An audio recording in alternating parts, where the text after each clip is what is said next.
La balado-diffusion de cette semaine est une présentation de JN Auto, vente et financement. Voiture presque neuve, plus de 35 véhicules électriques à partir de 50 $ par semaine.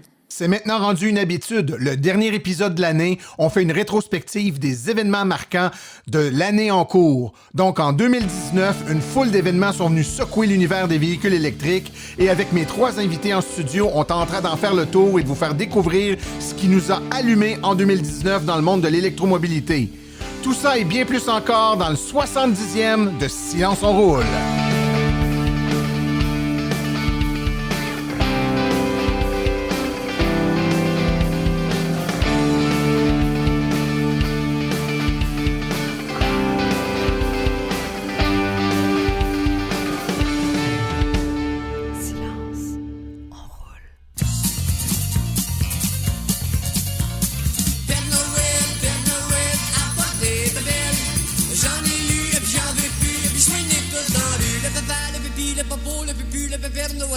Québécois, avec ses bottes de laine, sanglots par cœur. Le Père Noël, c'est un Québécois, son sac de bebelle, rempli de joie. Un train pour Alain, un foulard pour Edouard, une poupée pour Mireille, des bâtins pour petit Corbeil, en way. Ouais, bon ben, je pense qu'ils ont tout eu. Alors, bienvenue à ce spécial Silence on roule, le top 10 des événements de 2019. Alors, j'ai mes acolytes en studio. Le premier et non le moindre, c'est rendu mon collaborateur le plus assidu, François Viault. Salut François. Salut Martin. Ça va bien? Ça va bien toi? Top shape mon ami. Pour débattre entre nous, on a d'autres invités. La deuxième, Louise Lévesque. Bonjour Louise. Allô, allô. Louise, que vous connaissez sans la connaître peut-être, ceux qui sont plus proches de l'AVEC, vous l'avez sûrement déjà rencontrée, mais elle s'occupe entre autres de nos communications, de nos événements. Elle fait un travail formidable depuis 1 an. On en profite de te remercier. Merci beaucoup. Et ça fait plaisir. Puis en même temps, une électromobiliste qui a beaucoup d'expérience, donc on va être capable de débattre de sujets intéressants. Et non pas en studio, mais à distance, dans ses propres studios retranchés de la Naudière, l'illustre Philippe Janson. Salut Philippe. Salut Martin, ça gaze? Ah, ça gaze, c'est le cas de dire, ça gaze solide ici, il n'y a pas de problème. Écoutez, tout de suite, une petite mise au point pour que ça soit clair pour tout le monde. Donc, le top 10, c'est un top 10 qui a été fait, comme on dit, avec de bonnes intentions. On est conscient que chacun peut se construire son top 10, puis probablement que ce ne sera pas les mêmes événements ni dans le même ordre. C'est pas tellement grave. L'important, c'était de relater 10 événements marquants de 2019 et de pouvoir faire une rétrospective de l'année en les décrivant avec un peu plus de détails. Maintenant, ça n'enlève rien aux autres événements dont on ne parlera pas, qui peuvent être très importants pour différentes personnes. Faut pas prendre ça avec un sérieux plus grand que ça n'a en réalité. Donc, c'est uniquement pour être capable d'en débattre entre amis. Je pense que c'est de cette façon-là qu'il faut prendre ça aujourd'hui. Vous êtes prêts à commencer ça? Absolument. Oui. Donc, on va y aller tout de suite avec la 10e place. Donc, la 10e place dans ce top 10, c'est Théo Taxi n'est plus. Donc, en janvier 2019, fin janvier 2019, on annonce la fermeture de Théo Taxi après quelques années en fonction. Donc, la flotte de Théo Taxi qui avait des véhicules principalement électriques. On se rappelle les Kia Soul, les Nissan Leaf, certaines Tesla également qui avaient des couleurs vertes et blanches qui se distinguaient assez facilement. Donc, on annonce la fermeture de Théo Taxi à ce moment-là, après de multiples difficultés financières, aussi avec les lois au niveau du taxi qui n'étaient pas évident. Je pense que ça a été un gros challenge pour M. Taillefer là, de toute la réglementation qu'il y avait à faire avec ça. Donc, c'est un élément important, en fait. Hein, beaucoup de personnes avaient soulevé ça comme étant un échec de la voiture électrique, quand en réalité, les raisons de la fermeture n'ont rien à voir avec le fait que les véhicules étaient électriques. C'était beaucoup plus le modèle de business, donc de transformer le travail du taxi, qui est un travailleur autonome, en un salarié. Oui. Ça avait son lot de complications, de la syndicalisation. Je pense que c'est ce qui a été un petit peu difficile. Là. Effectivement. Oui, vas-y, Philippe. Oui, en même temps qu'Uber rentre dans le décor, puis il voulait se moderniser avec du nouveau software, puis il y avait des limitations dans la web pour pouvoir suivre. Alors, il y a beaucoup de choses qui est arrivées en même temps qui ont donné un coup de grâce, là, mais ça n'a pas rapport effectivement à l'auto électrique, même si on fait cette association-là. Là. C'est de valeur pareil parce que la clientèle, ce qu'on a pu voir dans les médias, dans les réseaux sociaux, on voyait bien que la clientèle appréciait la formule, appréciait là, l'application mobile et tout. Même s'il y avait des fois des petits ratés là, dans les heures de pointe. Oui, au début, il y avait des petits ratés. C'est ça. Mais c'était une formule qui était appréciée. Mais effectivement, ce n'est pas... Moi non plus, je pense pas que c'est clair que c'est pas un échec du véhicule électrique, du modèle véhicule électrique, mais bien d'autres contraintes. Est-ce que... Tu sais, des nouveaux venus, il y en a qui vont tenter la chance, l'année prochaine. Il y a les taxis BYD qui arrivent, mais qui ne seront pas une compagnie de taxis indépendante. Je pense que les véhicules vont être... c'est les conducteurs de taxis, peu importe avec quelle compagnie de taxi ils travaillent, qui vont pouvoir se louer le taxi. Donc, c'est un modèle, c'est une approche qui est différente.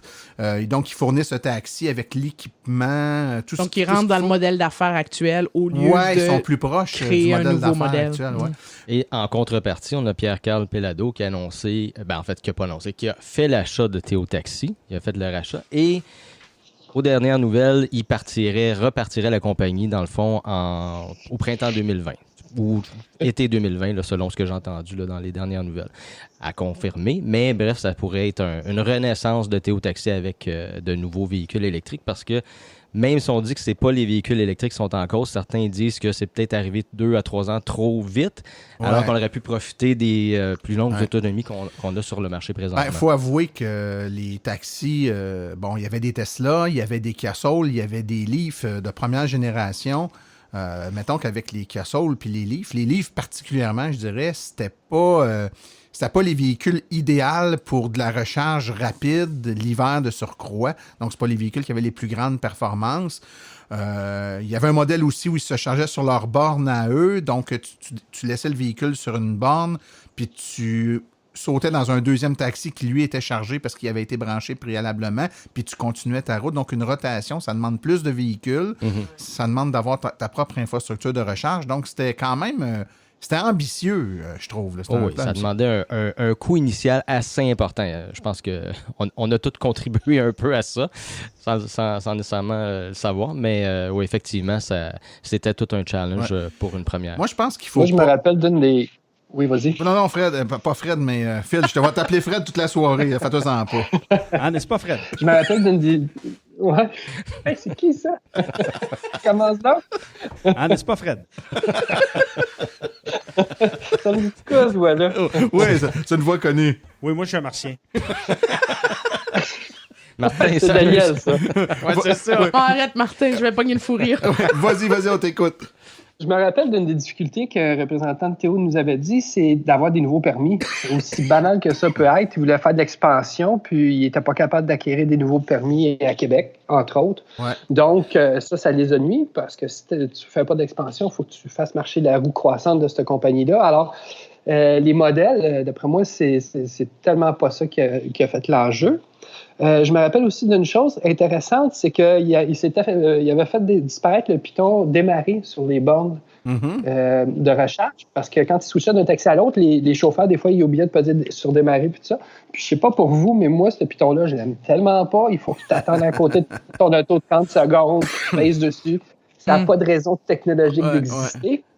Puis les nouvelles d'IGA, ils n'ont pas cette fonction-là. Tu plugues ton auto, puis elle va partir. Alors, j'espère qu'on transfère un petit peu de technologie là. Ouais. Alors, ça va avoir apporté peut-être de la nouvelle technologie dans le marché volontairement. Puis avec Pierre-Carl, probablement que ça va pouvoir reprendre comme il faut, là, avec ses contacts puis tout. Là, on l'espère. Là. J'ose espérer effectivement que Pierre-Carl il aura appris des leçons de M. Taillefer, puis des difficultés qu'il va avoir eues. Puis il va en prendre bonne note pour la prochaine année, le prochain départ de Théo finalement. Oui, je l'espère aussi. En fait, c'est probablement l'une des causes de l'échec, c'est-à-dire le modèle d'affaires de business, là, d'avoir des employés. Il faut quand même, je pense, prendre le temps de se dire qu'on avait là un homme d'affaires qui, dans son esprit, avait toujours dit que l'industrie du taxi, c'est une industrie qui est difficile, puis c'est les chauffeurs qui payent le prix. Puis lui, il voulait, un peu avec une approche d'économie sociale, de dire que le pauvre chauffeur de taxi, client, pas client, il a le droit d'avoir un salaire. Donc, l'esprit derrière ça était pas mauvais du point de vue social. C'était peut-être un petit peu plus difficile du point de vue business, là, mais du point de vue social, de dire que ces gens-là ont le droit à une qualité de vie puis de travail honorable, c'était tout à fait louable, mais c'était difficile dans le modèle où on était avec beaucoup de nouveautés. Le modèle d'affaires était nouveau. Les véhicules électriques, c'était nouveau. L'infrastructure de recharge spécialisée pour ces véhicules-là, c'était nouveau. Puis pour les clients, qui osaient pas trop, et qui avaient une mauvaise réputation au début, que c'était long, t'es commandé, puis c'était long qui arrive. Donc, je pense que ça a pu avoir contribué à faire en sorte que le succès a peut-être pas été toujours au rendez-vous. Finalement, un peu comme les véhicules, excuse-moi, un peu comme les véhicules électriques, ça a brassé la cage de l'industrie. Oui, effectivement. Phil, tu avais un point? Ça a dû, par exemple, faire apparaître le véhicule électrique pour bien des personnes qui ne le connaissaient pas, justement en prenant le taxi. Bon alors, point. combien de centaines de milliers de personnes qui l'ont pris sur ces années-là, on ne le saura pas, mais ça a dû beaucoup aider la vague. Effectivement. Tout à fait. Écoute, avant d'aller au 9e point, j'aimerais qu'on écoute un petit souhait de Noël. À tous, je vous souhaite de passer un très joyeux Noël rempli d'amour et d'abondance et surtout, prenez le temps d'être avec les gens que vous aimez.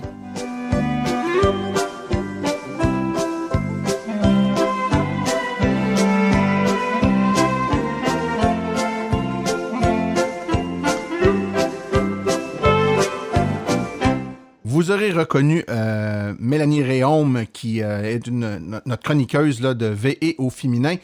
On va y aller avec la 9e place maintenant. Philippe, parle-nous donc de cette 9e place-là. On a entendu parler pas à peu près de l'empreinte écologique des VE. On dirait que plus que ça pousse, plus que le monde embarque, plus que la force inverse vient lutter contre la progression des VE, mais c'est inutile de lutter, ça va être non arrêtable, mais on en entend parler sans arrêt. Qu'est-ce que vous en pensez de ça, sur son empreinte écologique? Écoute, moi, je te dirais que c'est un des sujets chauds de 2019. C'est l'empreinte écologique des véhicules électriques. Je veux dire, ça a commencé avec... en fait, ça a commencé. Ça a continué avec l'IEDM, l'Institut économique de Montréal, le Radio-Canada qui a sorti à un moment donné un reportage. Je pense que c'est ce reportage-là qui a vraiment... L'IEDM a allumé la flamme, puis le reportage a garoché du gaz dans la flamme. Oui, effectivement. Donc, le reportage de Radio-Canada, à un moment donné... Monsieur je ne me rappelle plus exactement quand. Oui, effectivement. Ça a été... Effectivement, ça a été le point où ça a commencé. Et puis là, c'est ça. Depuis ce temps-là, je pense que chaque fois que c'est repartagé, on repart sur le même débat, sur les mêmes points, sur les mêmes apports.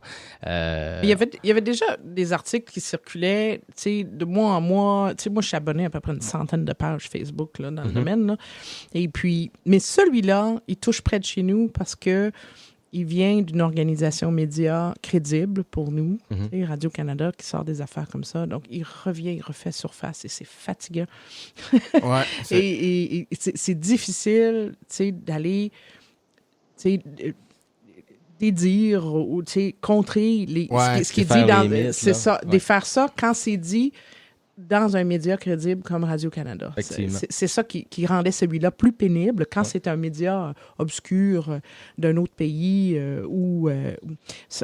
sans enlever l'importance d'autres médias, mais des fois, ils n'ont pas la même crédibilité que cette organisation-là. Et ça revient. Moi, je peux vous dire que, quand c'est arrivé, c'est moi qui étais porte-parole, là. Le matin, que c'est sorti. Oui, le matin que c'est sorti, j'ai pris congé. Je savais que ça serait une dure journée. Effectivement, quand c'est Radio-Canada, c'est beaucoup plus dur à défaire et c'est beaucoup plus persistant. C'est-à-dire que les inepties de l'IEDM, ça sort, ça fait c'est comme un feu de broussailles, là, ça flamme beaucoup, mais ça dure pas trop longtemps. Alors que cet article-là de Radio-Canada, j'en entends encore parler presque à toutes les fois où je fais des conférences ou des présentations, il y a quelqu'un qui me dit Radio-Canada avait dit que... Et à juste titre, Radio-Canada a une crédibilité, tant mieux, mais cette crédibilité-là fait en sorte que ce message-là, qui était une analyse d'une étude du CIREG, étude qui n'est pas mauvaise en soi, mais qui date. Oui. Étude qui est positive pour le véhicule électrique sur la quasi-totalité de ces points, sauf 2 points. C'est les 2 points qui ont été mentionnés dans l'article du journaliste en question.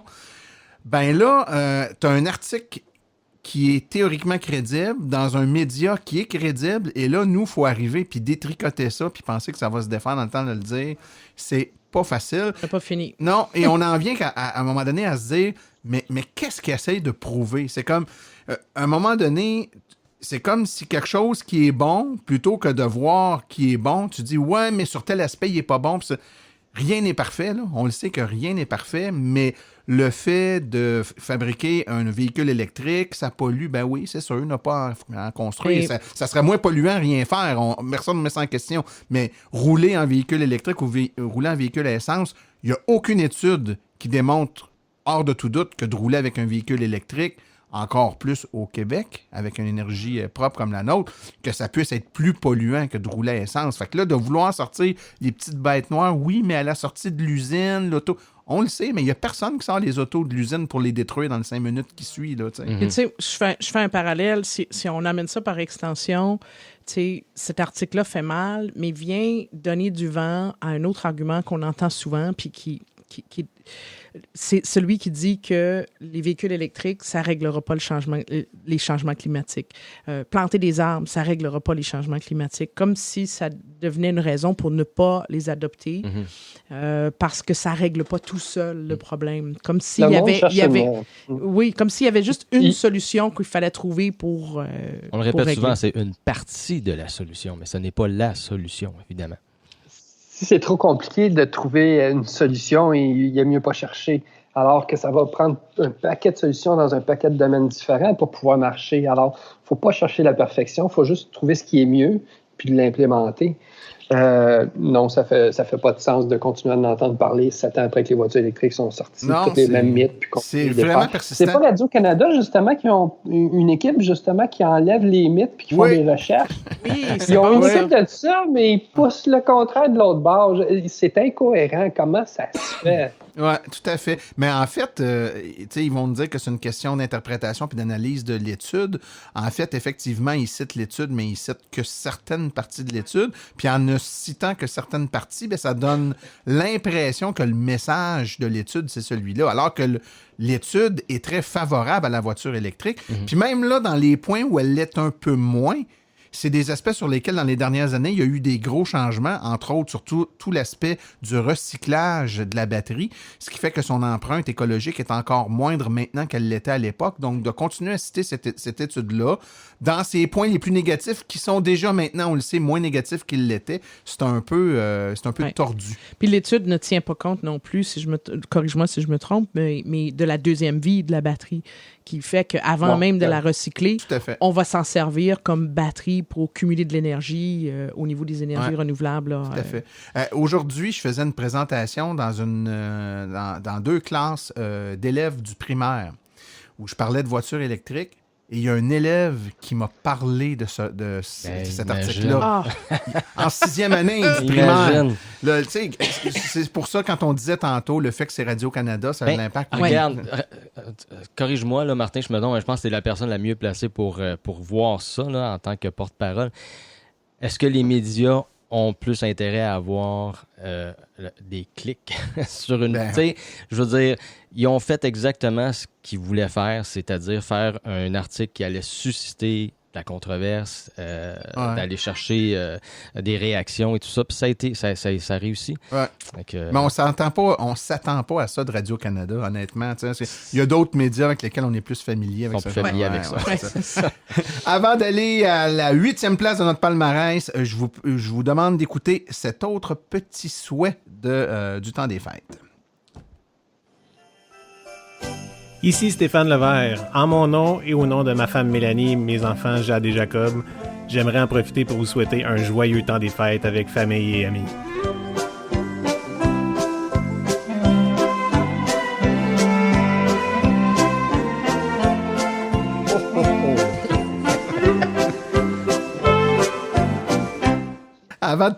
Juste avant de poursuivre, je vous rappelle qu'on a un commanditaire, macapuche.com, et on va faire tirer une autre capuche. je vous rappelle les règlements du concours. Vous allez devoir aller sur la page Facebook. Là, il y a un post qui va être envoyé vendredi en même temps que le podcast va être rendu disponible. Un post là, en lien avec le concours. Donc, sous le post, vous devez, en bon français, taguer, donc identifier 2 de vos connaissances dans le post.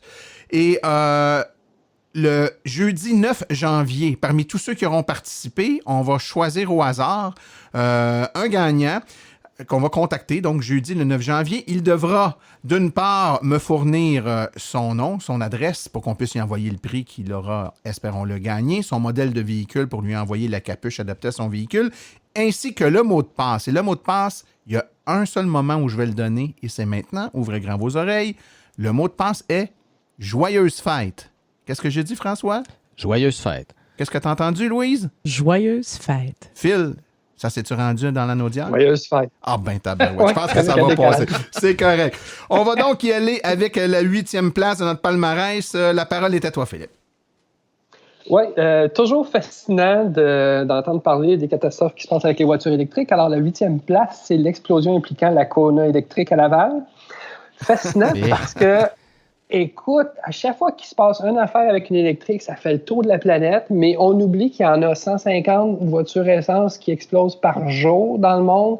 Il y a 345 morts annuellement là-dessus, 1,1 milliard par année. Ça fait, quand il y en a en gaz, on n'en parle pas. Mais s'il y en a une électrique, on est sûr que ça fait la planète. On veut tellement montrer que ça marche pas, hein? Ah, tellement. Qu'est-ce qui s'est passé? Est-ce que vous avez fait partie des gens là, qui ont cherché sur le web le plus de photos possible puis qui agrandissaient pour qu'on sache c'est quoi le modèle, c'est quoi le modèle? C'est quoi le modèle? Moi, mon chum, un moment donné, il dit ça, c'est un bumper de Kia, puis de Kona. Puis les 2 personnes qui ont arrêté d'acheter, ils ont retiré leur paiement quand ils ont entendu que la Kona avait sauté. 2 personnes que je connais. Écoute, ça n'a pas d'allure. C'est fou, hein? Ah non, c'est moi, quand cette nouvelle-là est sortie, tu sais, je travaille dans le domaine des véhicules électriques et puis dans les communications. Donc, j'ai plusieurs clients dans le milieu. Là, puis là, tout le monde était sur un pied d'alerte parce que là, on a comme fait ça peut déraper rapidement. Ouais. S'il y a des suppositions qui sortent trop rapidement, tu sais, avant qu'on ait les vraies données, tu sais, le char, il était-tu branché, il était pas branché, écoute, tu sais, et puis, etc. Là. Donc, Dieu sait que ça s'est fait aller. Écoute, à un moment donné, puis ça sortait au fur et à mesure, ça sortait, là, oups, ça se populait sur Facebook. À un moment donné, on a su que le char n'était pas branché. Hey, là, ça a été la consternation. Le char n'était pas branché. Qu'est-ce que c'est? Puis, effectivement, moi, j'ai vu des gens sur le groupe de Kona qui disaient, là, ma blonde, elle est plus très à l'aise qu'on mette le char dans le garage, là. Tu sais, que c'était... Puis le pire, c'est que, écoute, il y en a des Kona dans le monde qui roulent ailleurs qu'au Québec, là, puis il n'y a pas un cas, même, de voiture électrique qui a explosé. Ça explose pas. Ça n'explose pas. Donc, mais ça, les gens, écoute, moi, dans mon entourage, on m'en a parlé pendant des semaines. Tu sais, moi, pendant peut-être une couple de jours, mettons, si j'avais eu un véhicule de ce modèle-là, parce que, tu sais, on a jasé chez nous, là, et puis, c'est ça, j'avais vu quelqu'un sur Facebook qui avait dit, ben moi, j'ai pas peur, j'ai une Kona, puis je vais la parquer dans le garage à soir. J'avais dit à mon chum, moi, je suis pas sûr que je l'aurais parqué dans le garage à soir, en attendant de savoir qu'est-ce que c'est. Donc, oui, ça a été un gros événement, puis je pense que tout le monde dans le milieu de l'électromobilité, on était sur un état d'alerte là, pendant toute la journée. Ouais. Mais on est presque un an plus tard, puis on sait toujours... Ouais, c'est ça. Ben, ça l'a un peu, contrairement à l'article de tantôt, c'est un peu disparu. Moi, je me rappelle, c'est arrivé pendant les vacances d'été, puis j'étais en vacances quand c'est arrivé. Ouais. C'était pendant les vacances. Donc, j'étais un peu loin, je suivais ça à distance, puis évidemment, je pouvais pas répondre aux médias, puis il y a beaucoup d'appels qui rentraient. Là. C'est pas moi qui les ai faits, mais je suivais un peu les événements, puis rapidement, puis je sais pas si c'est parce qu'on était à l'AVEC, donc on avait des connexions un peu à l'interne, mais nous, on a su rapidement que c'était un Kona. On a aussi su assez rapidement qu'il y avait une version contradictoire du scénario, c'est-à-dire que ce qui avait été dit au début, c'est que le véhicule est en recharge, puis lors de l'enquête après, le propriétaire disait que non, le véhicule venait d'être chargé, mais il n'était plus branché au moment où ça avait explosé. En tout cas, moi, j'ai parlé à des gens qui sont allés sur les lieux, qui ont été appelés sur les lieux pour de l'expertise. Ça a été une grosse explosion. Là. Je ne sais pas si vous avez vu les photos, mais le toit du garage a soulevé, puis a retombé, déposé en angle, puis la porte du garage était rendue de l'autre côté de la rue, chez le voisin de l'autre côté de la rue. C'est pas une petite explosion, non. là. C'est capoté. Il y a des pompiers qui avaient fait... Les batteries sont scellées, alors si de la chaleur s'est développée là-dedans, le gaz a pris de l'expansion, puis à un moment donné, ça a sauté. Mais une tank à gaz qui va exploser, en plus de faire un souffle, ça va aussi mettre le feu, tandis que là, ça a été quand même assez limité pour ça. Là. Mais moi, en tout cas, pour avoir parlé avec plusieurs personnes, des spécialistes dans le milieu au niveau technologique, là, et une batterie qui explose comme ça, non, c'est même s'il y a de la chaleur, même s'il y a de l'expansion, et si elle brûle, elle va brûler longtemps, mais elle va pas exploser. Je suis pas un expert non plus, là, puis j'ai pas vu la scène puis tout, mais on a vu assez le véhicule pour voir que le véhicule avait pas l'air si magané. Tu sais, si la batterie dans le véhicule avait explosé au point de le faire virer la toiture puis envoyer la porte de garage à l'autre bout, là, il me semble que le véhicule serait autrement harnaché que ça. Là. On est reparti dans les conjonctures.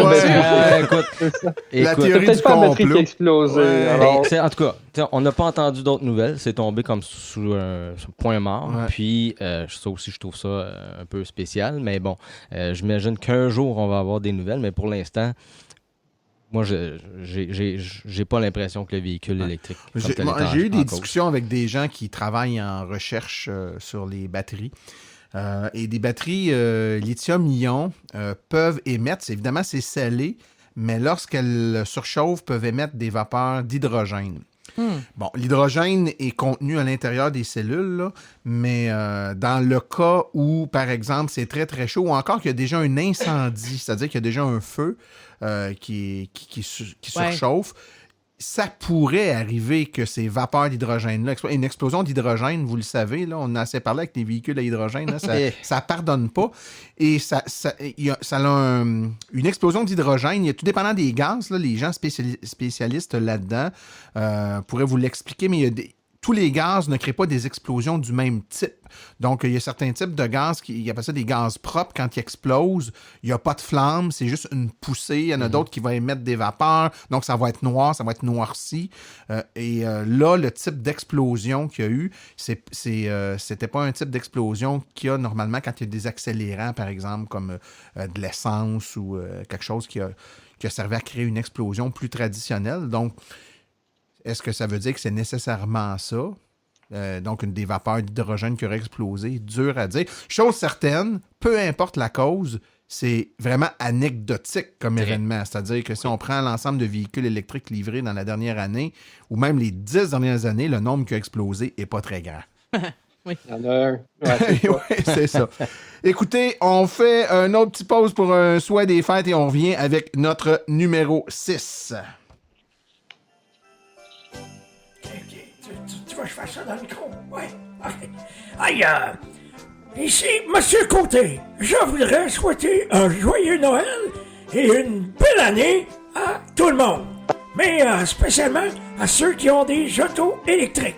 Hey, vous autres, vous êtes autant maudits.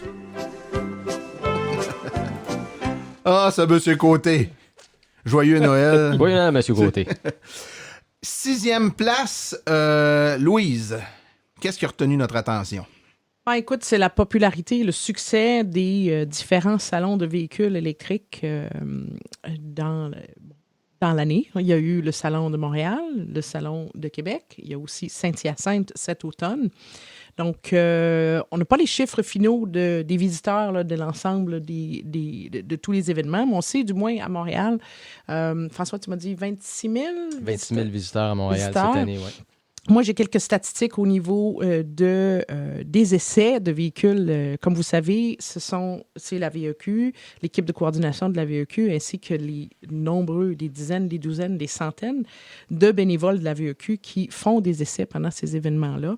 Alors, on totalise un incroyable 5000 personnes dans les 3 événements rejointes, plus de 5000 en fait. Donc, on a fait... pour les essais routiers. Pour les essais routiers, oui, effectivement. Là, je parle pas des visiteurs, là, c'est des gens qui ont embarqué dans un véhicule. Qui ont goûté, qui ont eu la piqûre. C'est ça. Parce qu'on le sait que c'est ça que ça prend, là. Mais de plus en plus, les gens, ces salons-là, connaissent une croissance d'une année à l'autre. Ça permet aux gens d'explorer l'offre actuelle et à venir, et ça permet aussi d'essayer des véhicules avec un système mis en place là, dans chacun des salons. Donc, pour nous ici, là, c'est super... on le voit, c'est significatif. On le voit chaque année, l'engouement là, qui grandit, qui grossit. Il y a toujours de plus en plus de véhicules aussi, des modèles de véhicules qui s'ajoutent, donc qui répondent de plus en plus aux besoins de certaines personnes pour qui ça n'avait pas de bon sens avant. Ouais. Donc, ça fait de plus en plus de sens. Ils sont durs à voir. C'est ça, ils sont durs à voir, ils sont durs à essayer et à les trouver. Alors, ils viennent nous voir dans nos événements parce qu'on réussit à mettre la main dessus. Là. C'est super. Je m'attendrais à ce que ça diminue avec le temps parce qu'ils les connaissent de plus en plus, mais non, c'est le contraire, ça augmente, puis il y a de plus en plus de monde qui veulent savoir. Ouais, c'est bien ce que tu dis, Philippe, parce que une des raisons pourquoi il y a beaucoup de... ils aiment ça, essayer les véhicules dans un contexte neutre. Se déplacer chez un concessionnaire pour faire un essai... On le sait, des fois, il y a un petit peu de pression, on n'est pas prêt à aller jusque-là, puis on veut explorer plusieurs véhicules. Mais quelqu'un même qui est rendu au choix de son véhicule, il le sait, je veux tel modèle, mais des fois, il ne peut même pas l'essayer chez le concessionnaire. Donc, il profite d'événements comme ça. Les salons de véhicules électriques assurent un nombre supérieur de modèles offerts. Là. Donc, c'est vraiment une formule. Puis, bien sûr, c'est présenté dans des villes-centres. Donc, la formule attire beaucoup de gens. C'est l'occasion d'essayer une Kona. C'est l'occasion d'essayer tel modèle. Là. On a un modèle au Québec qui est assez unique, puis il faut regarder un peu comment ça se passe ailleurs pour en réaliser l'étendue. Juste pour vous faire réfléchir sur la situation, là, il y a des endroits comme l'Ontario, par exemple, qui n'a pas vraiment d'association provinciale puis de bénévoles comme nous on a, mais qui ont un centre qui est géré par Plug and Drive, qui est une espèce de centre d'interprétation du véhicule électrique où il y a plusieurs modèles disponibles sur place. Tu vas là, c'est pas des vendeurs, il y a des modèles disponibles, les gens répondent aux questions puis te font essayer les véhicules. C'est un modèle qui est différent, ils n'ont pas d'AVEC, eux autres, ils ont ce modèle-là. Il faut comprendre que le nombre d'essais que peuvent faire les bénévoles de l'AVEC dans un gros événement comme un salon totalise près de la moitié des événements d'une année d'un centre comme celui-là. Oui. C'est-à-dire qu'en 2 événements, en 2 salons, là, donc 2 week-ends, nous, on fait l'année d'un centre comme Plug and Drive au complet. Là. Donc, moi, je me rappelle le dernier salon, qui était le salon du véhicule électrique de Saint-Hyacinthe, de Saint-Hyacinthe, où je suis allé faire un tour. À un moment donné, je suis allé en arrière où les essais étaient en cours, là, puis il y avait Éric Racine qui était là, qui gérait les événements, puis il y avait les bénévoles comme plus proches d'Éric, là, qui étaient comme un peu, on va dire, à la gestion de la dynamique, là, puis c'était vraiment timé. Là. Puis là, à un moment donné, j'ai pris un 5-10 minutes là, juste pour observer la chorégraphie, puis je pense que le terme est quand même assez Excellent. Bon. Écoute, les essais duraient un certain nombre de temps. Plac, les autos rentraient, les bénévoles rentraient, il y avait des numéros. Vous essayez quelle auto, monsieur, un Kona. Le Kona est supposé arriver dans 1 minute. À peu près 40 secondes après, tu voyais le Kona rentrer par une porte. Le bénévole rentrait dans l'auto. Le Kona ressortait. Les bénévoles qui venaient de sortir de l'auto, qui avaient encore des questions à poser, puis qui jasaient avec des bénévoles de l'AVEC sur place. Tu avais quelqu'un qui venait les voir, puis lui disait, vous avez des questions? Regardez, on va vous emmener de l'autre côté, libérer ici. Flou qu'on libérait, il y avait des nouvelles personnes qui voulaient essayer les véhicules qui rentraient, et ça roulait là non-stop. Le système est super bien rodé. Là. Et puis, un événement comme Saint-Hyacinthe, si on veut maximiser le nombre d'essais, on doit maximiser le nombre de bénévoles. Puis, C'est incroyable, le nombre de personnes. C'est pas tout le monde qui a fait les 2 jours et demi sur le site, mais il y a à peu près 90 bénévoles différents qui ont été impliqués à un moment ou l'autre de la fin de semaine à Saint-Hyacinthe. Les autres, je ne sais pas, j'ai pas toutes les données, mais je profite de ça pour faire un petit à côté, puisque je m'occupe des événements de la VEQ, des communications. Il s'est réalisé plus de 11 500 essais cette année grâce aux bénévoles de la VEQ. Wow. Alors, il y en a presque 6 300 dans le cadre d'événements plus ou moins grands un peu partout dans la province, mais en fait, partout dans la province. Et puis, dans les essais, dans les salons, plus de 5 000. Et il y a aussi le service de jumelage. Jumelage.ca, où les gens peuvent se fixer un rendez-vous individuel. Avec et là, on n'a pas comptabilisé toute l'année, mais j'ai des données pour la fin de l'année. Donc, tout ça, ça totalise 11 500 événements, essais, personnes rejointes dans le cadre des travaux de nos bénévoles. Salutations à tous les bénévoles qui font ça, parce que sincèrement, là, moi, à chaque année, à chaque salon, je me dis, j'espère qu'il va y avoir assez de bénévoles, parce que qu'est-ce qu'on ferait sans eux? Là? Qu'est-ce que serait le salon sans les bénévoles? Ouais.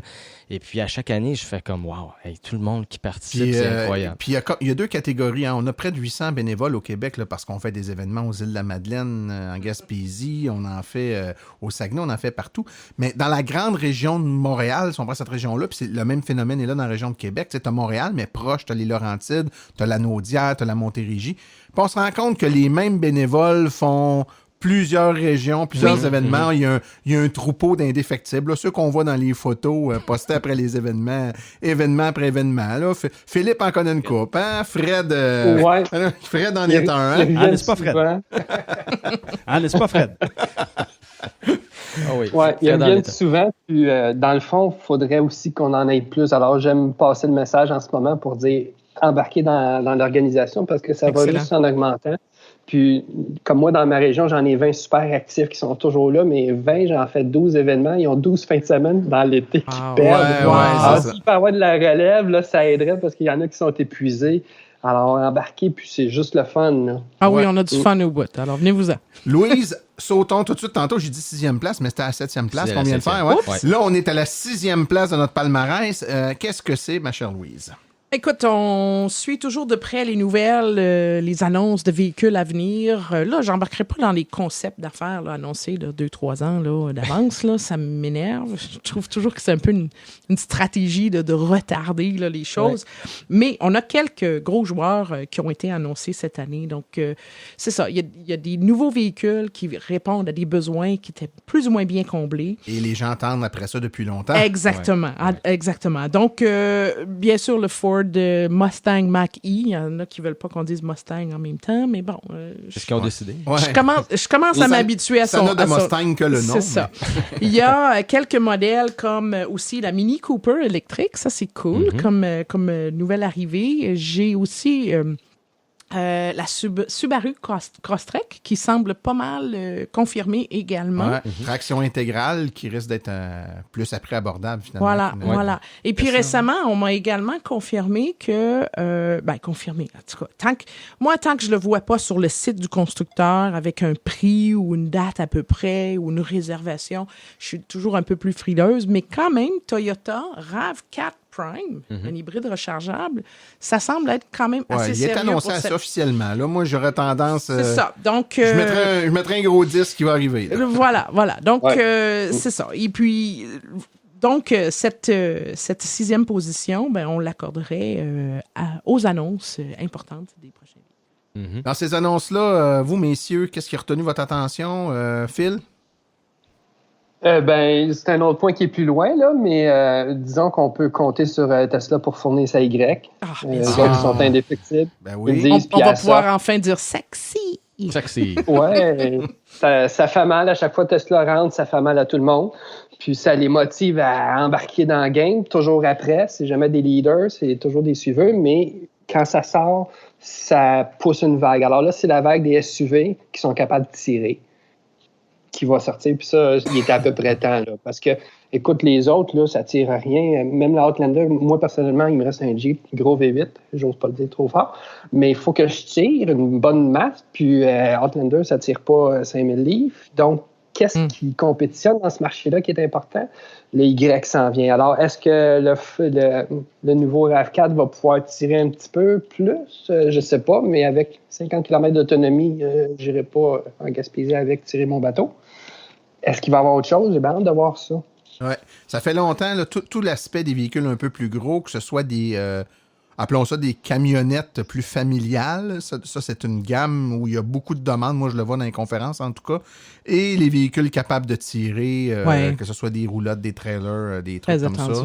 C'est très, très, très attendu. Philippe, il parlait tout à l'heure de l'inspiration Tesla. Là. Moi, j'ai trouvé ça un peu drôle.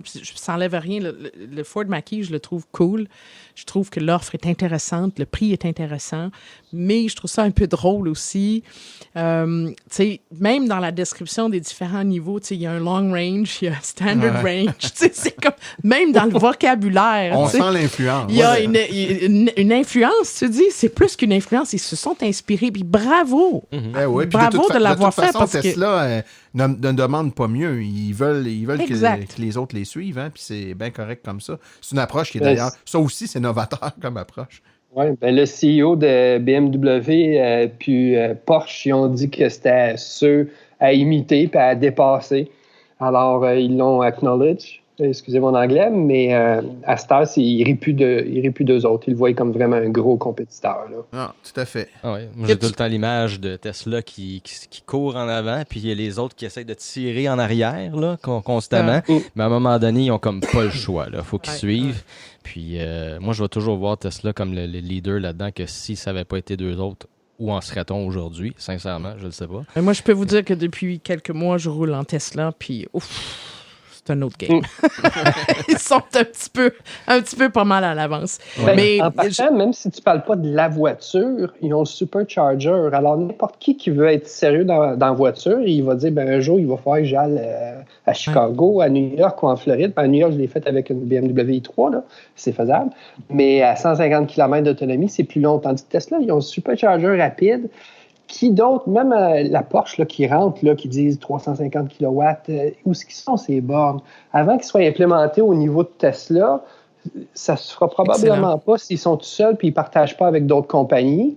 Ils n'ont pas les règles ou la volonté pour le mettre mondialement comme Tesla. Alors, il faut que tu aies le supercharger puis ça va toujours être leur force. Alors, tant que ça, les autres ne sont pas vraiment des compétiteurs.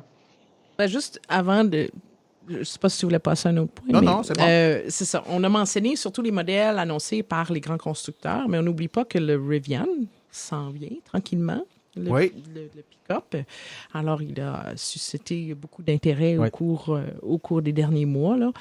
Alors, je le vois bien là, quand il va débarquer. On n'a pas parlé non plus des différents modèles, mais dont certains un peu plus aboutis dans l'information dont on a pu prendre connaissance chez Volkswagen. Donc, c'est vrai qu'ils ont ils ont toute une gamme. Ce que je crois comprendre que c'est étrange. Je fais des analyses là, dans des choses-là présentement là, pour un client.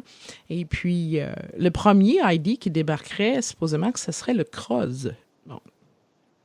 Le choix du nom, mais c'est le ID Cross, celui qui est sur le site web présentement, qui est annoncé comme vraiment à venir là, à court terme d'ici un an, là, qui semble être peut-être un peu parent avec le modèle Y de Tesla, là, de même gamme. Là, donc, je ne sais pas trop. Là.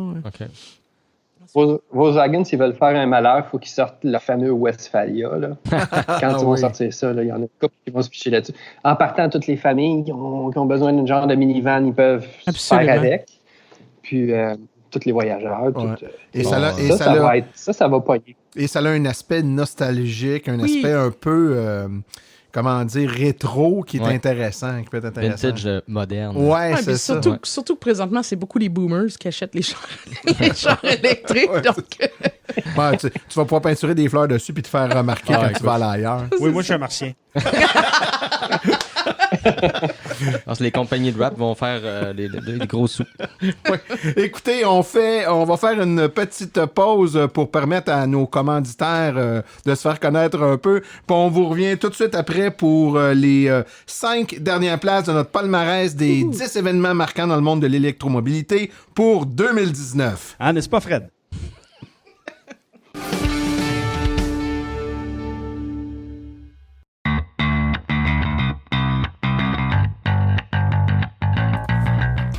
êtes intéressé à faire le saut pour une voiture électrique?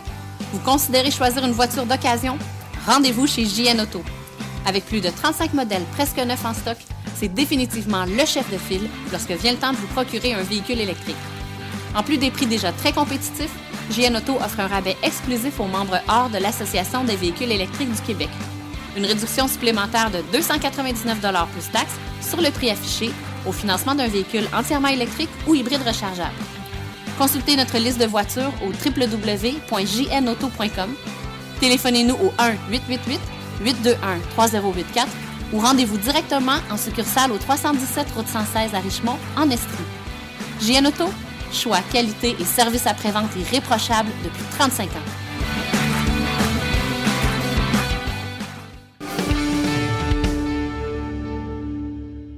On est de retour à notre palmarès des 10 événements les plus marquants en électromobilité en 2019.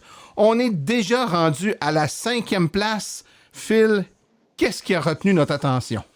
On a-tu souvent entendu parler, depuis que Tesla existe, de sa rentabilité, puis de sa perte, On fait faillite. Sa faillite à venir.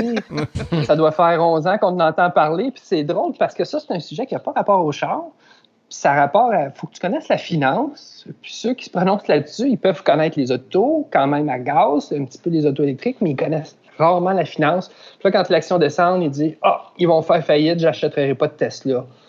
Ça fait 10 ans que ça monte puis ça descend, puis ils l'ont toujours pas catché. Alors, oui, ils ont fait un bénéfice de 143 millions. C'est la deuxième fois dans leur histoire qu'ils font un bénéfice.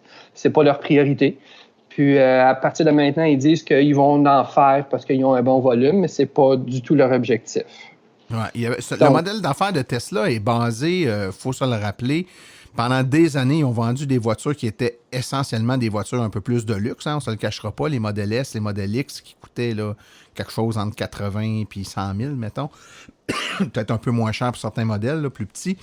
Mais c'est avec ces voitures-là qu'ils ont été capables d'aller chercher le capital qui leur a permis de passer d'une entreprise relativement petite à une entreprise de classe mondiale qui fabrique dans des usines comme les grands fabricants que ça fait une centaine d'années qui sont là, GM, Ford.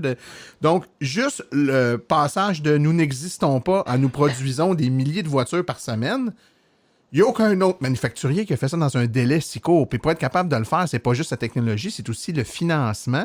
Et toute la stratégie de financement d'Elon Musk a toujours été un peu ésotérique. Et comme dirait notre ami Daniel... Oui, moi, je suis un martien.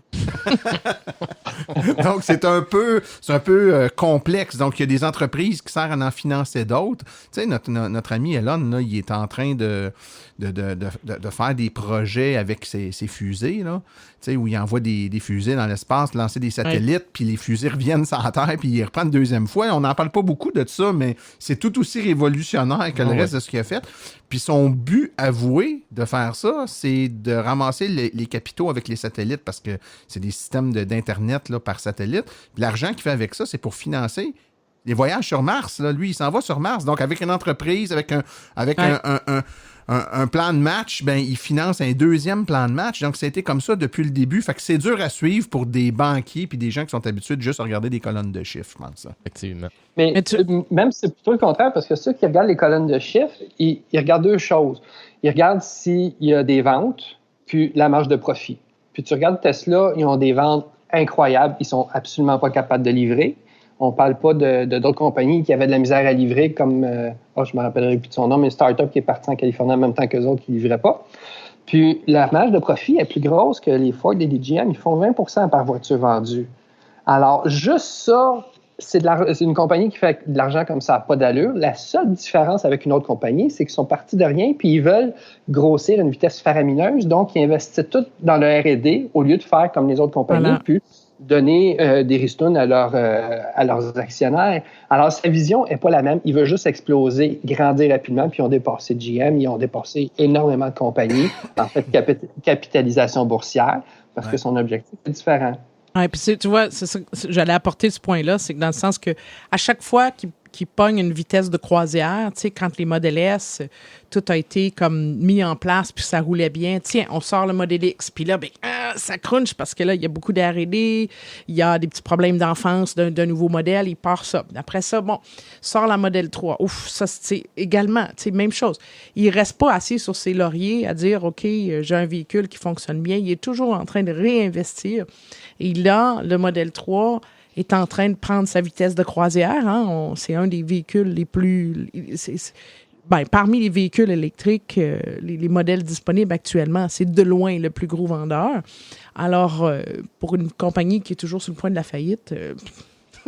Mais ça doit devenir là. Puis, tu sais, je suis pas un... Tu sais, j'ai pas de Tesla, là. Tu sais, ils me font triper comme ils font triper n'importe qui suit ce monde-là. Mais il y en a qui prennent ça un peu plus à cœur que moi. Mettons, quand c'est Tesla, c'est un peu plus épidermique pour certains. Puis, ils sont toujours pris. Non, mais c'est vrai. Faut être honnête quand même. C'est correct de le mentionner. Ben, oui. Puis j'ai rien contre ça, soit dit en passant, comprenez-moi bien. Mais ces gens-là sont toujours pris pour défendre le fait que même si théoriquement, Tesla n'est pas rentable, l'entreprise va super bien. Tu sais, c'est un peu le discours qu'ils doivent tenir, mais en même temps, c'est à l'encontre de ce qu'on a toujours appris. Tu sais, une entreprise qui ne fait pas d'argent, puis qui a des pertes, puis qui est dans le rouge, on le sait que techniquement, ça peut faire ça pendant un bout de temps, mais ça ne pourra pas faire ça tout le temps. À un moment donné, il faut que tu fasses... Et dans le cas de Tesla, on a comme pas peur parce qu'il nous arrive tout le temps avec des lapins du chapeau. Oups, il se passe de quoi, ça remonte, puis l'action, là, à un moment donné, il y a une nouvelle qui fait peur à tout le monde, elle se met à dropper. Tous les anti-Tesla se mettent à dire, vous voyez, on vous l'avait dit, les tripus de Tesla, ils en profitent pour en acheter parce qu'elle est pas chère, puis X mois après, oups, c'est remonté, puis ils se pètent les bretelles en disant, on a fait de l'argent. Mais quand même... Mais faut pas oublier une chose, c'est que si, mettons, Elon Musk avait besoin de faire de l'argent puis paraître comme les autres compagnies, ils arrêtent du jour au lendemain le R&D. À partir de là, ils vendent une trolley de voitures à un prix avec une marge de 20%. Alors, du jour au lendemain, ils peuvent sortir des bénéfices de 200 millions par trimestre. Facilement, ils ont juste arrêté le R&D, mais ils ne veulent pas faire ça. Comme la nouvelle Gigafactory là, en Chine là, qui va coûter un autre 6 milliards. Ils veulent en sortir 4 fois 6 milliards, 24 milliards. Ils ont juste à pas les sortir, et puis le 24 milliards, ils vont l'avoir dans leur poche, dans leur revenu. Alors, ça serait très facile d'être profitable.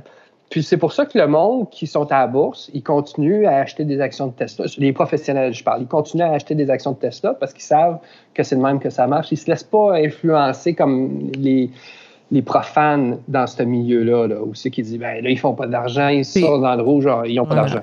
C'est quand même, c'est bon, on parle des propriétaires Tesla qui sont stickés sur leur voiture, mais écoute, c'est quand même un véhicule au-delà, mais tellement loin en avant des autres, là, tu sais, je veux dire, moi, quelqu'un qui veut critiquer Tesla, là, j'ai juste un petit sourire en coin, puis là, je fais comme, OK, achète-toi ça pas une, mais c'est pas grave. Faut pas, on n'a pas besoin d'aller loin en arrière pour se rappeler que le Tesla, c'était pas disponible pour toutes les bourses.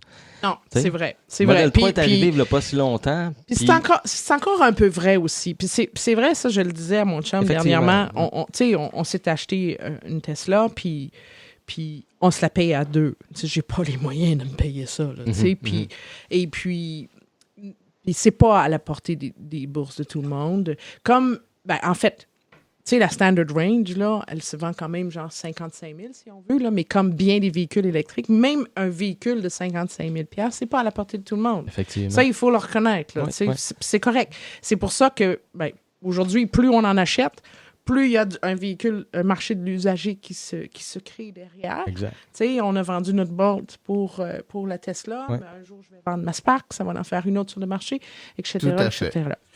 Ma chère Louise... Tesla, oui. Ouais, vas-y.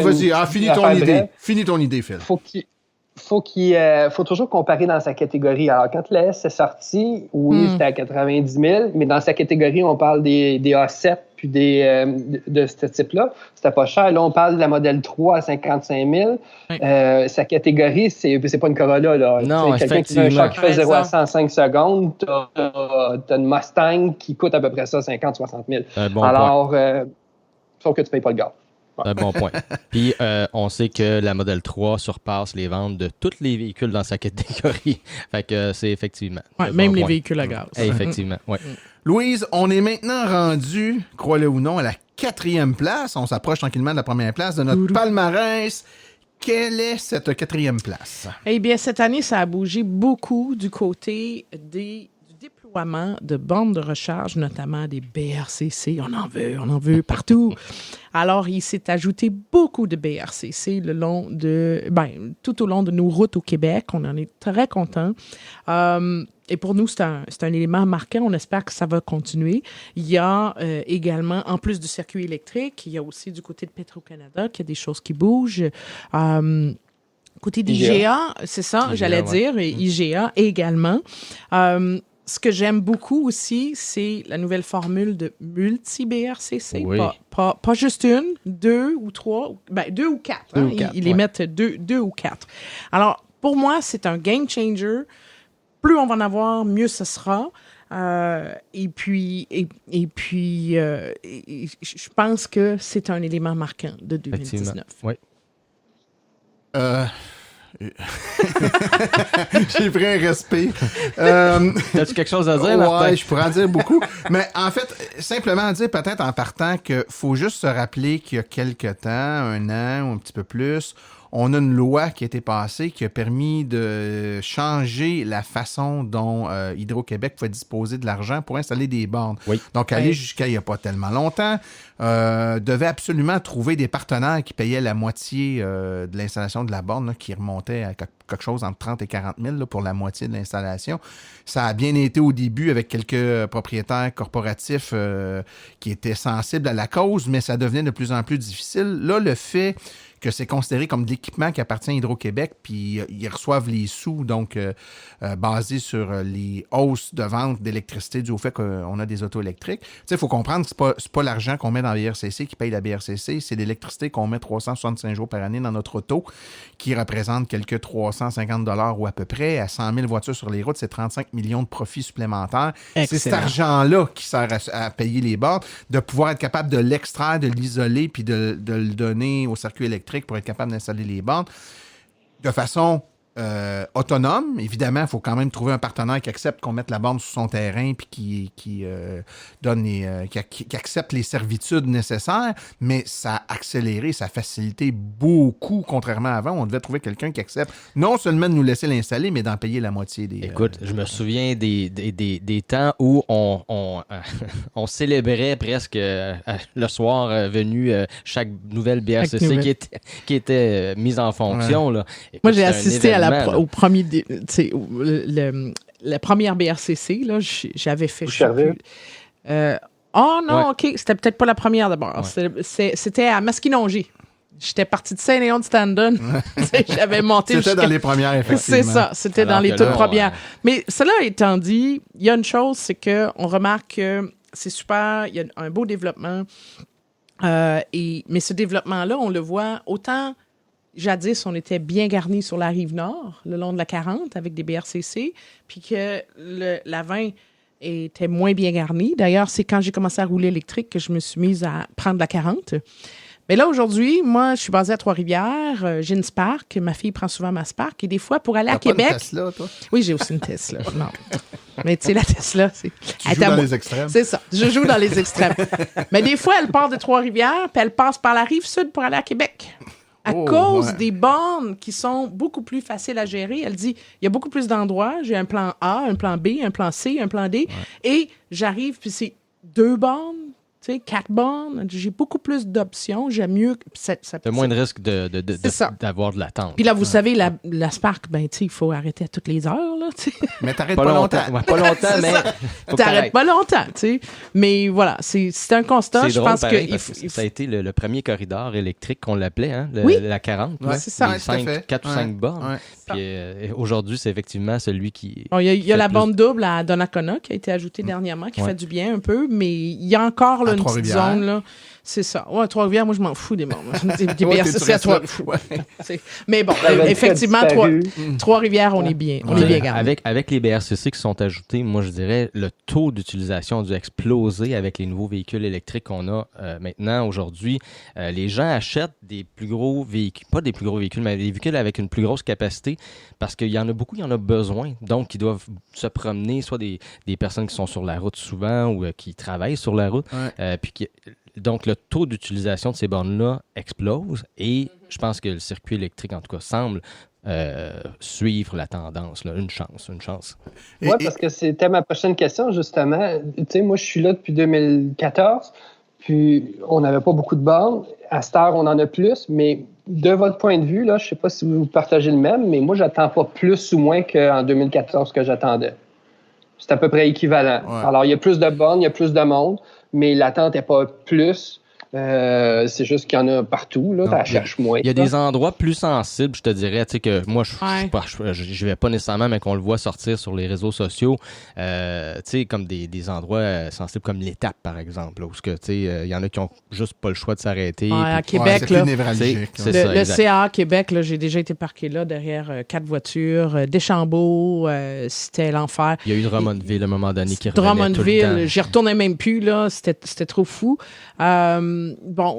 Mon expérience récente est peut-être moins valide parce que, tu sais, c'est ça, là, mais à Québec, on n'avait que la BRCC du CA Québec. L'enfer, là, tu sais, t'arrivais là à 11h le soir, là, puis là, tu sais, En 2015, on était pognés sur 2,40. Puis là, tu sais, je me souviens, à un moment donné, j'avais besoin de quelque chose comme, genre, 10-20 km. C'était une Tesla qui était parquée là. Il me dit, j'en ai pour 45 minutes. J'ai dit à ma fille, dans 45 minutes, on est à Deschambault, là. On y va dessus. Tu sais, il me manquait 10 km. Donc, là, ce soir-là, j'ai vécu l'ultime range anxiety. On s'est rendu, même, là. On sent, tu sais, la 40 est effectivement un petit peu moins bien nantie, là. Ça saura être corrigé rapidement. On sait qu'il y a d'autres endroits sur la 15 aussi qui en manquent un peu. Mais tu disais tantôt, Phil, moi, j'attends pas plus. Moi, je prends surtout la 20. Moi, dans mon cas, c'est j'attends moins qu'avant. Parce que là, maintenant, sur la 20, je veux dire, quand tu approches du Madrid, bon, t'en as 4 au Madrid. Juste un petit peu plus loin, t'en as 4 autres qui sont là. Je veux dire, faut vraiment être malchanceux pour pas être capable de tomber sur une BRCC quand tu véhicules ça à 20. Là. Moi, je voudrais dire quelque chose à propos des bornes que je dis à chaque fois qu'on a des meetings avec le circuit électrique, avec leurs représentants. L'AVEC l'a certainement dit aussi récemment. Moi, je l'ai dit individuellement, mais quand tu arrives sur une borne qui est occupée, ce serait-tu le fun que l'application te donne un piton, que tu cliques sur « Je suis là, j'attends ». Ça leur permettrait de comptabiliser il y a combien de personnes qui attendent. Parce que là, ils sortent des statistiques sur l'utilisation, mais ils ne savent pas. Tu sais, ça a été occupé pendant 3 heures de suite. Ils ne savent pas qu'il y a 16 personnes qui sont parties. Là. Ça serait le fun d'avoir un piton qu'eux autres développent qui dit « Moi, j'attends ». Puis là, ils verraient combien il y a de monde qui ont attendu, combien de minutes. Puis ils pourraient dire « Bien là, c'est criant le problème, il faut en rajouter une » ou « Là, c'est pas si pire l'attente ». Là, ils n'ont aucun data, aucune statistique là-dessus qu'ils peuvent comptabiliser, là, à part combien qu'elle a roulé de temps dans la journée. Alors, il faudrait qu'ils rajoutent ça. Je suis certain qu'il y a des personnes impliquées qui t'écoutent. Mais moi, depuis longtemps, puis il me trouve fatigant. N'est-ce pas, Fred? N'est-ce pas, Fred? Écoutez, on va écouter un autre petit souhait pour le temps des fêtes et on vous revient tout de suite après avec notre 2e place. Ici Simon-Pierre Rioux, président de l'Association des véhicules électriques du Québec. En mon nom et celui de mes collaborateurs, nous aimerions vous souhaiter de joyeuses fêtes!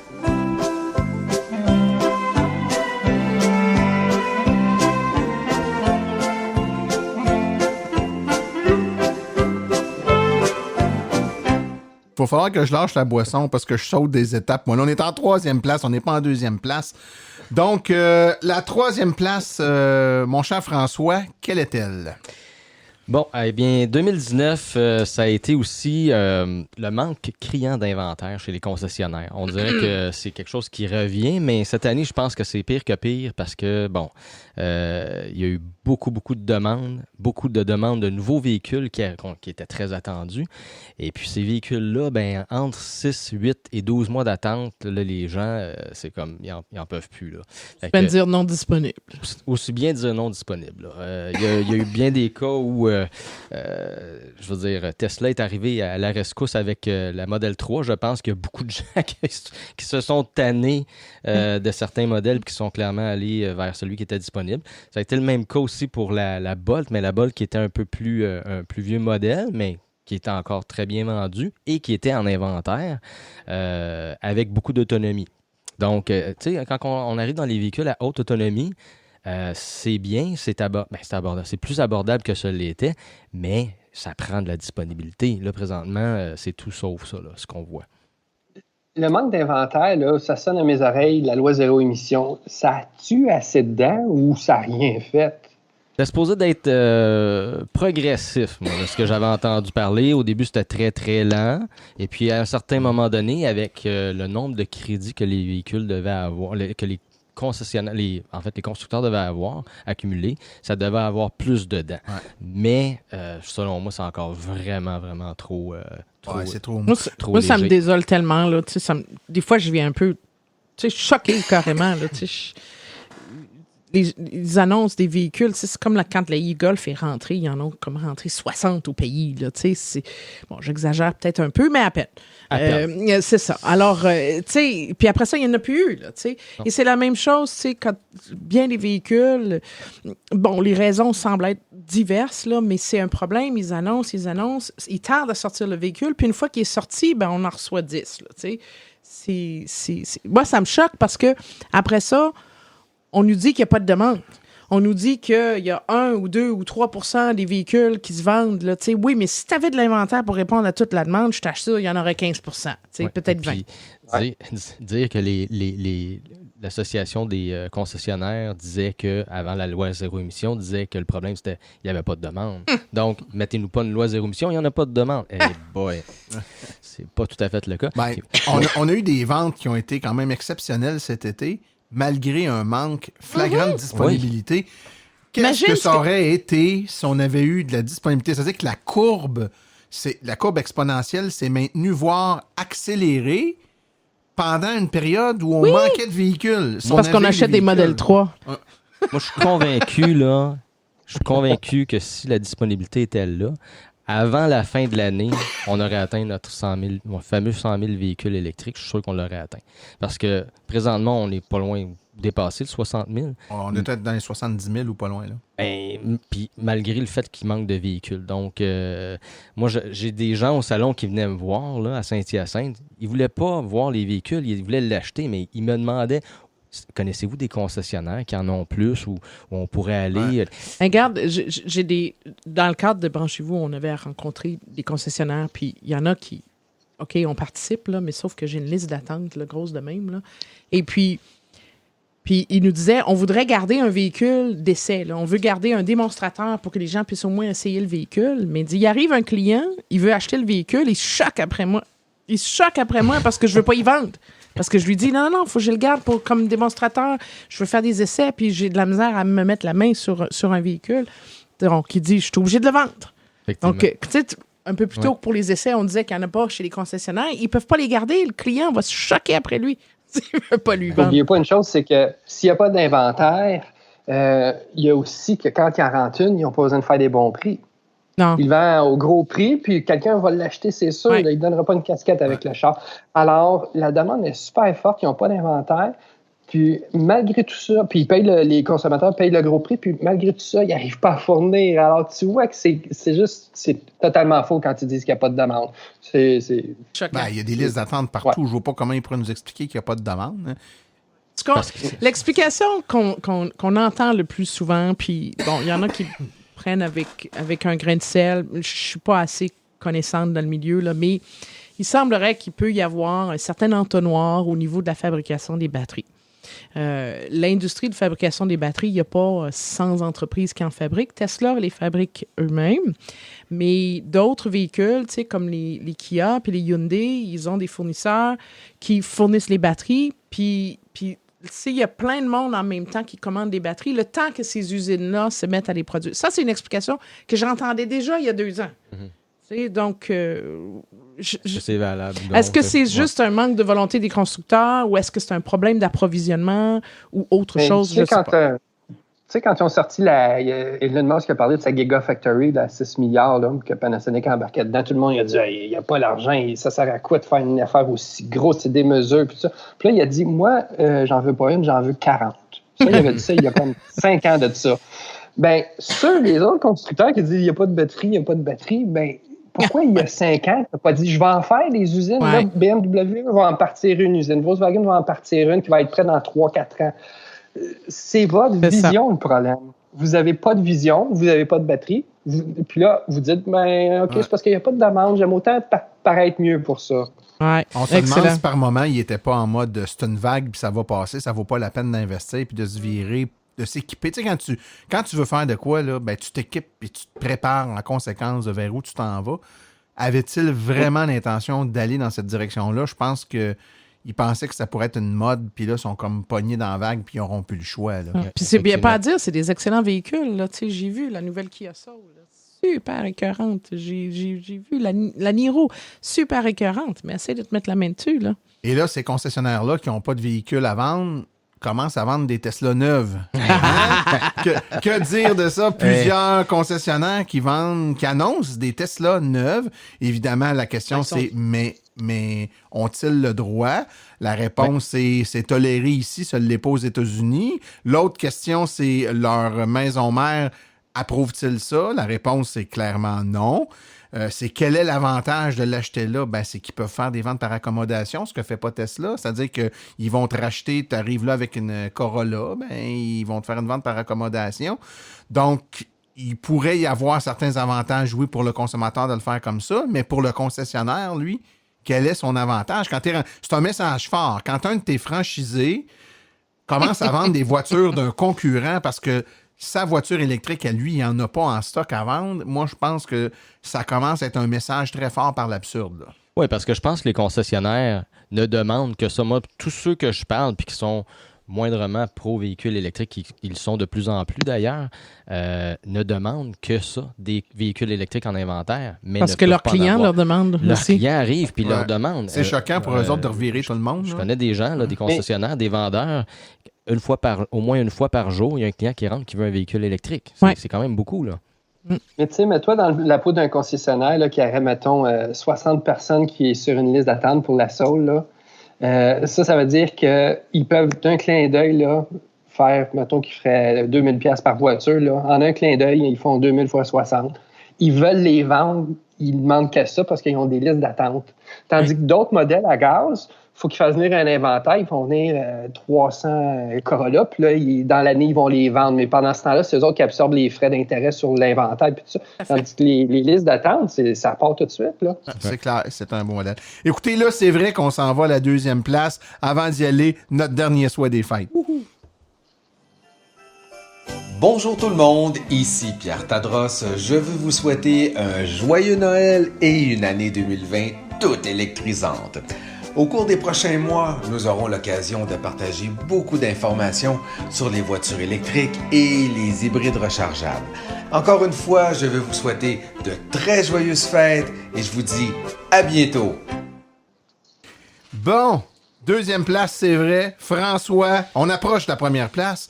Quel est le 2e événement qui a le plus retenu l'attention dans le monde de l'électromobilité, selon notre petit comité improvisé? Écoute, on a eu beaucoup de misère à mettre celui-là en 1e ou 2e place parce que c'était clairement une grosse annonce. Je pense que c'est ça qui a marqué, entre autres, beaucoup de 2019. C'est la fameuse subvention du fédéral de 5 000 qui s'ajoutait à celle, qui s'ajoutait à celle du 8 000 du gouvernement du Québec. Je me rappelle, écoute, aussi loin que je peux me rappeler, là, au niveau de l'AVEC, qui faisait de la pression au niveau du gouvernement fédéral d'avoir une participation quelconque du gouvernement au niveau de la province au niveau fédéral pour avoir une subvention, quelques incitatifs que ce soit. Et c'est finalement arrivé. Et ça a été annoncé, de ma mémoire, là, c'était autour de fin mars. Au budget. Mais on n'avait pas les détails. Sans détails. Et là, qu'est-ce que ça a fait? 20. Pouf! Plus rien qui se vend. Plus rien qui se vendait.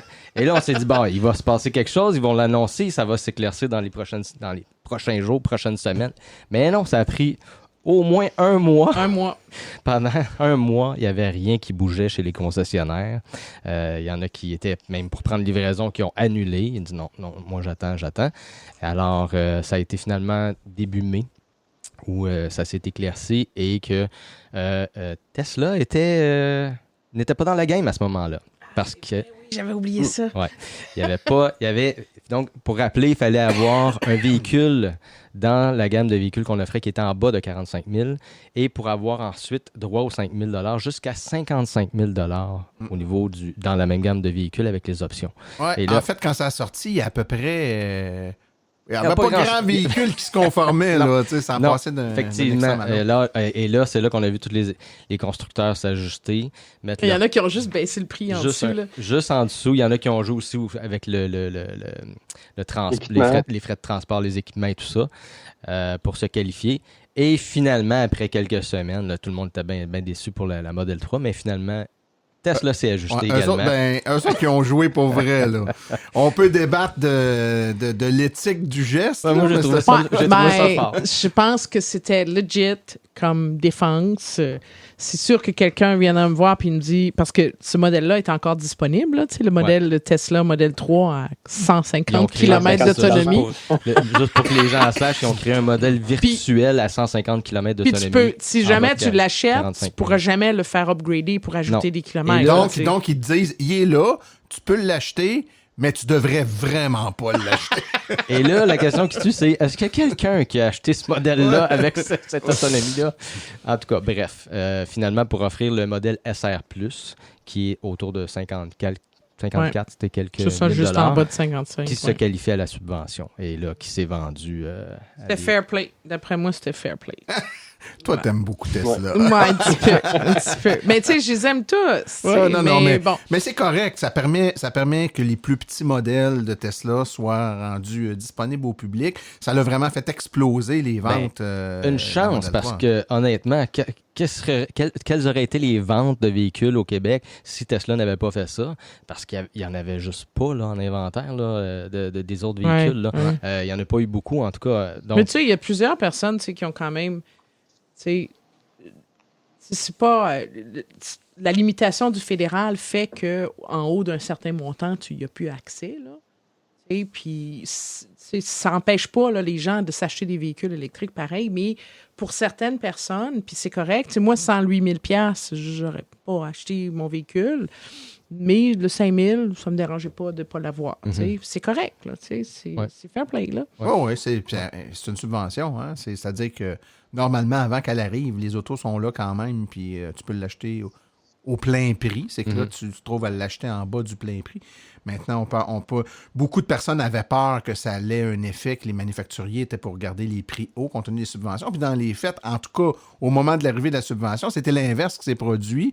Sur les petits modèles, en tout cas, le prix a baissé pour les rendre éligibles. Ils se sont ajustés là, sur le prix. Là, ça a donc rendu... Des fois, c'est pas des gros montants de rabais. Ce que ça a eu comme impact, toutefois, c'est que dans la brochure Branchez-vous, il y a le point d'équivalence du prix, puis des choses comme ça, là, des indicateurs qui tiennent compte du surcoût d'acquisition. Mais à 13 000 $, le surcoût d'acquisition, il n'est plus là. Pour certains modèles, là, il n'est plus là. Puis même que, des fois, en sortant de chez le concessionnaire, tu avais déjà économisé une couple de 1000 $. Oh oui, effectivement. Donc, c'est plus... faut que tu l'achètes, puis il faut que tu le roules pendant 3 mois, 6 mois ou 1 an avant de commencer à vraiment faire des économies. Et puis tu as des modèles comme la Ford Focus, là, il en restait quelques-uns là, qu'ils avaient récupéré de l'Ontario, ils ont planté ça ici, ça a duré 1 semaine, ça a l'air, puis ils ont tous été vendus. Ah, c'est clair. Pour des modèles comme ceux-là, le business case, c'était la rentabilité au moment de l'acquisition. Dès le premier mois, il y avait des économies. Là. Donc, c'est quand même... je pense à Philippe et son tableau de... J'ose pas en parler, là, mais je veux dire, 95% du monde prennent ça avec un prêt ou une location. Alors, quand tu regardes le coût d'achat initial, ça fait aucun sens parce qu'ils vont le prendre avec un prêt. Puis un prêt, dès le premier mois, tu as 80% du monde qui sauve de l'argent. Alors... avec ou sans subvention, tu sauves, là, puis c'est pas dans 3, dans 4 ans. Mais quand tu ramènes le monde dans la réalité, c'est que tu l'achètes pas cash, ton char. Ça, c'est 5% de la population qui font ça. Oui, c'est vrai, ça. Alors non, la subvention, ça a été très bien. Il y a eu, il y a toujours du monde qui vont critiquer les subventions, mais ça, encore une fois, c'est facile à démonter ces arguments-là. Si il y a 20 000 voitures électriques vendues par année à 5 000, ça fait 100 millions, puis juste en subventions d'énergie fossile, c'est 4 milliards. Alors, ça serait tellement facile d'en mettre pour 1 milliard par année de subventions, puis faire passer tout le monde à la voiture électrique dans 5 ans. C'est pas une question d'argent, puis non, ça coûte pas cher à l'État ou quoi que ce soit. C'est une pinotte comparée au reste. Effectivement, il y en a qui pensent que c'est des sommes faramineuses là, qui sont versées pour les subventions des véhicules électriques, alors que dans les faits, je sais que l'AVEC avait fait à un moment donné la démonstration que juste ce qu'ils prennent au niveau des plaques d'immatriculation pour les grosses cylindrées, ça représente beaucoup plus que ce qui est versé au niveau des voitures, des subventions pour les véhicules électriques. Donc, ils pouvaient prendre quasiment un puis le mettre dans l'autre. Qui est déjà un type de malus, dans le fond. Un malus, exactement. Qui est déjà là et qui rapporte de l'argent déjà, mais on le voit pas parce que c'est sur les plaques, c'est pas sur des taxes, donc on en parle un peu moins. Mais ces gens-là se trouvent à le payer quand même. Hein, puis effectivement. Ça rapporte des sommes. On fait une petite pause, on vous revient avec la première place de notre palmarès des 10 événements marquants de 2019.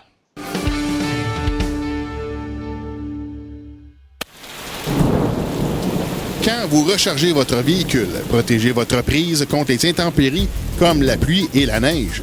C'est imperméable, très résistant, facile à installer et à enlever, n'endommage pas votre voiture puisque c'est un système sans aimant, même avec antivol pour certains modèles. Cette housse protectrice de port de recharge est disponible en plusieurs couleurs, noir, rouge, blanc, bleu et gris. Disponible sur macapuche.com 514-512-4652 macapuche.com.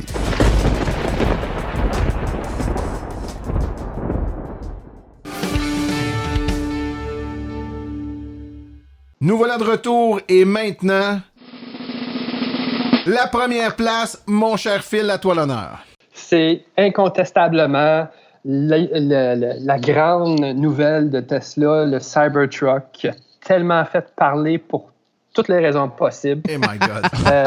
Et encore. La fameuse laideur qu'au bout d'une heure, le monde capotait sur sa beauté. Les vitres cassées que tout le monde se sont dit, on s'en foutu. Le show que ça a fait, écoute, ça en a fait parler, puis en bien et en mal, je crois que c'est rendu qu'il y a du monde qui voulait rien savoir des pick-up qui veulent se l'acheter. Alors, rendu à ce point-là, tu sais que ça a pogné une corde sensible. Le fameux Tug of War avec le F-150 qu'on parle encore. Ouais. Hey, Colin. Moi, c'était effrayant. Les premiers qui vont avoir une livraison d'un Cybertruck, moi, je vous jure qu'ils vont se faire des vinyles avec les vitres pétées, là, tu sais. C'est certain, là. Moi, en tout cas, je veux ça sur mon Cybertruck. Moi, je vote pour une version spéciale badass Tesla avec les vitres pétées. Si t'en as un, le Cybertruck, là, dans ton événement, là, apporte ta masse puis montre-le que c'est vrai. C'est ça. Mais j'ai écouté un nombre incalculable de vidéos YouTube sur le Cybertruck. J'ai perdu un petit peu de productivité pendant quelques jours. Mais il y en avait un qui était du domaine de marketing, là, puis qui disait que le Cybertruck, c'était un masterstroke de marketing. Puis il disait, par exemple, que Tesla, c'est quoi, là, Tesla? C'est quoi la promesse de Tesla? Puis la promesse, selon ce gars-là, c'était le fait qu'ils amenaient bringing future to today. C'est qu'ils amenaient le futur dans le présent. Et puis le Cybertruck était une démonstration des plus éloquentes du futur amené à aujourd'hui. Puis Elon, moi, en tout cas, j'en ai vu des dévoilements là, de Elon Musk, là, le semi de Tesla que j'avais adoré, la Model 3 évidemment. Puis celui-là, j'avais tellement d'attentes et puis je suis sorti. Mais toi, t'as capoté ce jour-là, c'est vrai. Je capotais, j'ai dit, my God, c'était quoi ça? Et puis, moi j'ai trouvé que c'était un événement raté. Moi, si tu m'avais demandé, c'est l'événement, je trouvais que c'était raté. Je trouvais que c'était un fail monumental au moment où j'ai fini de l'écouter. Puis quand j'ai vu le truck, j'ai fait, OK, il avait parlé d'une version pressurisée qui allait sur marche. M'a gagé que c'est ça là, puis l'autre va s'en venir après sur la scène. Mais il est jamais venu sur la scène. Il y en a qui pensaient que c'était une joke. C'était pas une joke, c'était celui-là. Et puis, quand j'ai eu fini d'écouter ça, je me suis dit, bon, ben ça y est, c'est un flop total. Et puis... Tesla va faire faillite. 150 000 ventes. De fil en aiguille, c'est ça. Non, ça continue de se faire jaser comme j'ai jamais vu. Et puis, regarde, aujourd'hui, on en est rendu. Moi, je vous partage un petit peu mon expérience. Moi, j'ai raté le live ce qui a probablement aidé là, à mes étapes de deuil, si on veut. Et puis, je suis arrivée à la maison peut-être une demi-heure après, là, tu sais, puis là, mon chum, c'est sûr, il voulait que je regarde ça, là. Et puis, tout de suite, moi, ça a été flingue, il n'y avait pas d'intro, il n'y a pas de ci, il n'y a pas de ça. Tiens, c'est ça le Cybertruck. So, what the Hein? C'est ça aussi, ça va être coupé au montage. Et puis, tu vois, j'ai ma fille qui me dit, tu sais, là, j'étais comme, oh my God, c'est quoi cette affaire-là? Puis j'essaie de comprendre, ça dure peut-être 5-10 minutes. Puis à un moment donné, je commence à me dire, OK, c'est futuriste et tout. Puis là, on me demande, est-ce que tu te vois au volant de ce véhicule-là? Puis je me suis imaginé, pas au volant de la voiture, je me suis imaginé ça à 40 à Trois-Rivières, en train de me faire dépasser par un Cybertruck. Puis là, j'ai dit, hell yeah! Puis le pire, c'est qu'il l'a dit dès le départ. Hein? Il l'a dit, il a montré, il a pris la peine de montrer tous les pick-up qui ont traversé l'histoire depuis les 100 dernières années, puis il a averti les gens. Il dit, c'est quelque chose qui ressemble en rien à ce que vous avez vu jusqu'à maintenant. Puis il a fait raison. Ah ouais, c'est exactement ça. Pour ça, ça ressemble à rien qu'on te fait. C'est le moins que l'on puisse dire. Je sais pas si vous avez écouté un petit... si vous faites pareil. Vas-y. Oui, c'est ça. Mais tu sais, il y a des raisons derrière ce pliage-là, comme ça, là, des raisons absolument. Technologiques. Oui. Mais Phil, vas-y. Phil. Faites-vous pareil à cette heure depuis qu'il est sorti? Là, avant, moi, les pick-up, ça m'intéressait tellement pas. Mais là, je les regarde toute la gang sans arrêt, puis je dis... Il est lettre. Ils sont toutes lettres, puis tu regardes. Puis c'est vrai, c'est toute la même affaire. Même, je trouvais, mettons, les Dodge Ram. Moi, je les regarde, puis je dis... Moi, je dis... C'est ça. Moi, je dis truck de princesse.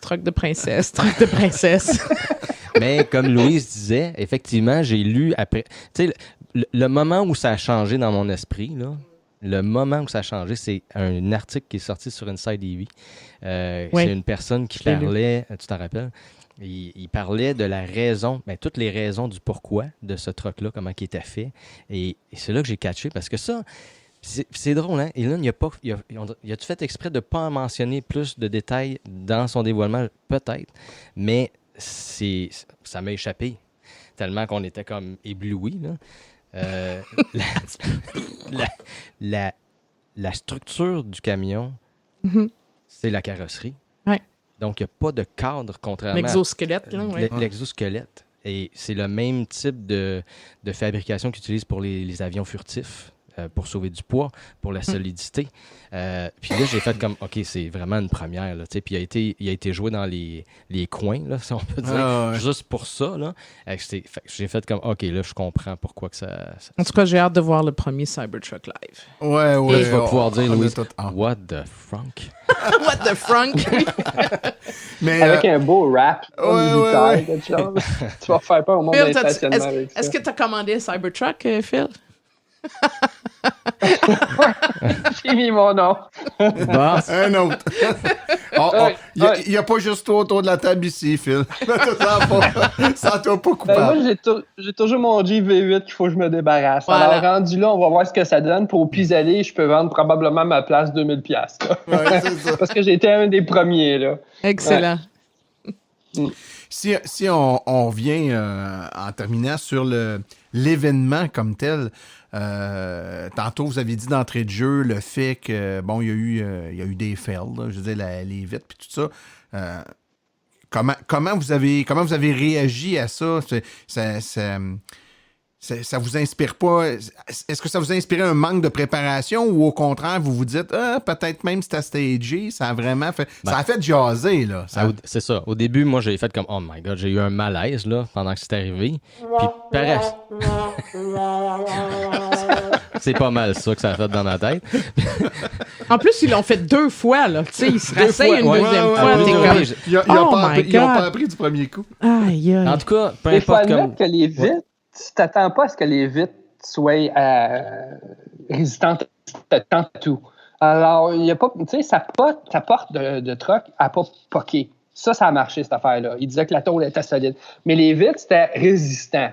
Mm-hmm. Alors, quand il l'a pas eu une fois, puis il l'a pas eu 2 fois, j'ai dit, ça doit être organisé, puis de toute façon, on s'en fout des vitres, c'est des vitres latérales, il faut que ça pète avec une grosse balle d'acier de même, là. Ouais. Alors, c'était pas un fail, parce que on ne saura pas si c'était voulu ou pas. Moi, ça a fait le tour de la planète juste à cause de ça. Ben oui, absolument. Moi, j'y ai pensé que c'était voulu jusqu'au temps que Musk il sorte une vidéo sur son compte Twitter. Mais après ça, je dis peut-être qu'il l'a mis pareil, même si c'était voulu. Mais je reste avec un doute. C'était-tu par exprès ou pas? Parce que c'est ça qui a fait. Écoute, ben là, un gars qui envoie des fusées dans l'espace qui est fait atterrir puis qui manque ça. Tu sais, entre toi puis moi, là. La question se pose.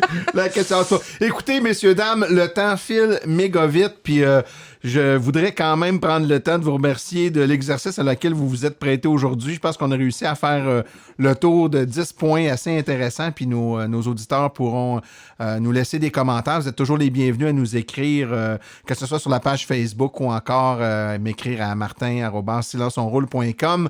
Je vous rappelle que je prends un petit congé parce que, oui, moi aussi, j'ai le droit de me reposer avec les miens. Donc, le prochain épisode sera de retour le vendredi 17 janvier 2020, bien entendu, mais d'ici là, je vais prendre un petit peu de recul, puis on va espérer qu'il va neiger un peu, puis aller jouer dehors, en profiter. Faites la même affaire, ça fait pas de tort. N'est-ce pas, Fred? N'est-ce pas, Fred? Oui. T'es un vrai humoriste. Donc, j'aimerais remercier mes collaborateurs aujourd'hui. Louise Lévesque, merci beaucoup de ta présence. Merci à toi. François Villot, merci François. Merci Comme beaucoup. d'habitude, ça fait un plaisir. Philippe Janson, même à distance, pas facile, mais ça a fait la job. Ben oui, à la prochaine. Ben oui, absolument. On a eu du fun. Je vais en profiter pour remercier nos collaborateurs réguliers à l'émission, Claude Gauthier, Pierre Tadros, Mélanie Réaume, Stéphane Levert, qui font un super bon travail tout au long de l'année. Merci à vous quatre. Reposez-vous, vous autres aussi. On a besoin de vous autres en janvier. Un merci tout particulier aujourd'hui à tous les bénévoles et particulièrement nos directions régionales de l'AVEC qui font un travail formidable sur le terrain, semaine après semaine, sans compter les heures, voire même ils ont du fun, tabarouette, des vrais bourreaux de travail, mais en même temps, quand t'es passionné, puis ça paraît, et c'est ce que le monde nous dit partout, à quel point ils n'en reviennent pas de la passion avec laquelle les gens donnent du temps pour faire essayer leur propre véhicule. Le public, en général, n'en revient jamais de ça. Donc, à vous tous qui êtes le cœur et l'âme de l'Association des véhicules électriques du Québec, merci beaucoup. Passez un très, très, très joyeux Noël. Je vous rappelle que la reproduction, la diffusion de l'émission est permise, mais Silence on roule apprécierait en être avisé. Toutes les questions qui concernent l'émission peuvent être adressées à martin@silenceonroule.com et les questions générales qui regardent l'électromobilité ou l'association peuvent être envoyées à info@aveq.ca. Pour vous renseigner et avoir accès à toute la documentation de l'AVEC, notre site web est le www.aveq.ca. Et sur notre site web, pour vous faciliter la tâche, vous aurez accès aux archives de nos balados ainsi qu'à les hyperliens, que tous les hyperliens vers les thèmes qu'on a traités aujourd'hui. Donc, les 10 thèmes, vous pourrez aller lire là-dessus. Le tout directement au www.silenceonroule.com. Mon nom est Martin Archambault et d'ici le prochain balado, j'espère que vous attraperez la piqûre et direz vous aussi... Silence, on roule!